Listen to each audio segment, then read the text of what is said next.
of inventory work on the wetlands in Pemberton. So all my pictures are from Pemberton, all the different kinds of critters that I've found there. And then I thought I would talk about sort of historically what this valley might have looked like, what the engineers of the past have done, which are really amazing works. And it is pretty much nothing that would get past today, likely. And then management, talking about the wildlife management areas. And then our current projects that we have on the go. So,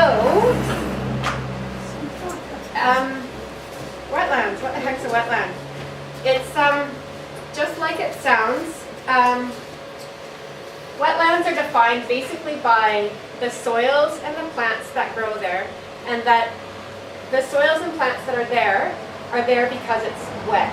And it may be wet to a certain degree, maybe above or below the water table, but generally a wetland is exactly what it says.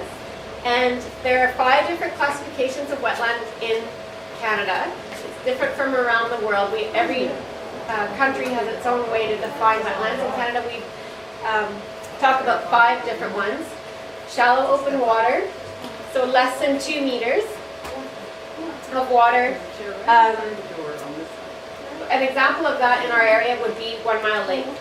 Often shallow water, open water wetlands are paired with other kinds of wetlands like marshes. And the differences in these different types of wetlands are generally based on the plants that grow there and the amount of water that comes through. So a shallow open water wetland, you would expect some flow through, both from groundwater and from overland flow, but very slowly. And that's what differentiates, say, a wetland from a stream. When you get into marshes, they have very slow moving or standing water. They're periodically flooded. Often the types of things you'll see in a marsh is that sort of classic cattail wetland.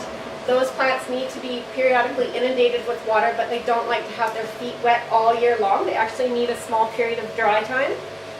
And then moving into the swamps are similar to marshes, but they're in forested areas. And then fens and bogs are something you might associate. We do have fens and bogs here, but something you associate with the tundra. So really thick sphagnum peat moss, where the water table is right at or below the surface level. That would be a bog, those really thick spongy lands. So BC is quite important for wetlands. We have wetland complexes to some degree, but our wetlands have been very cut up. So there's not a lot of connectivity, especially in landscapes. And we'll see that in Pemberton when we look at some of the larger pictures. Only 3% of the province is considered wetland.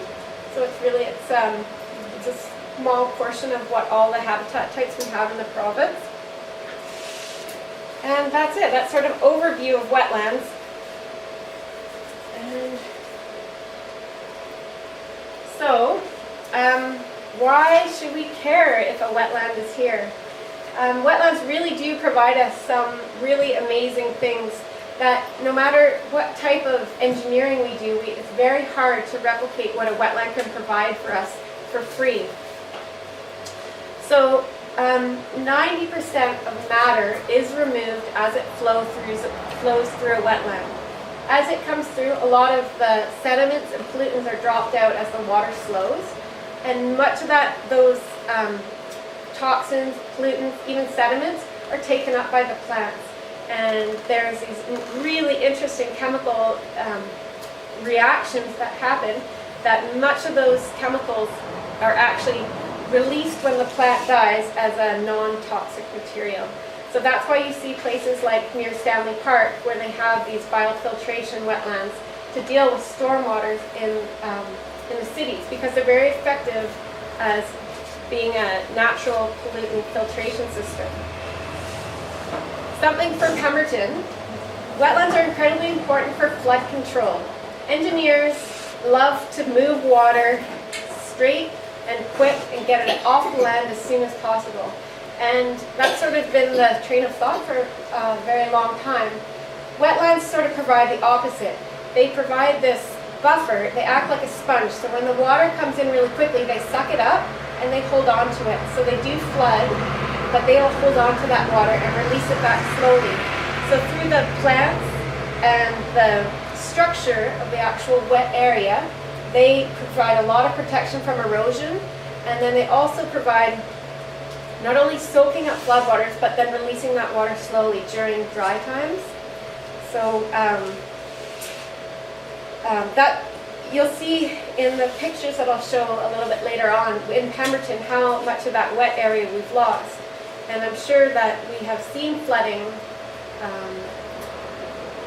to certain degrees over the last 1,000 years, but in trying to move the water very quickly over hard surface may not be the best way to do it in the long term. Nature does things a certain way, and sometimes it's best to try and mimic what they do well.